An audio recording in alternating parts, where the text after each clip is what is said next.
তো আজকের ভিউটাই এত সুন্দর ছিল যা ভিডিওতে আপনারা দেখতে পাচ্ছেন।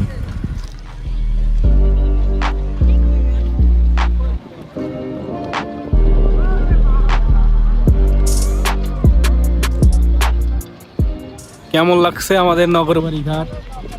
অত্যন্ত সুন্দর একটি জায়গা। তো যারা এখন এখানে আসেননি অবশ্যই এখানে আসার আমন্ত্রণ রইল। তো আমরা এখন যেখানে দাঁড়িয়ে আছি লেখাপড়াটা, এটা হচ্ছে নতুন করে কোর্ট হচ্ছে। এখানে আসলে সত্যিই অনেক অনেক অনেক আনন্দ করতে পারি। চারিদিকে শুধু চমক।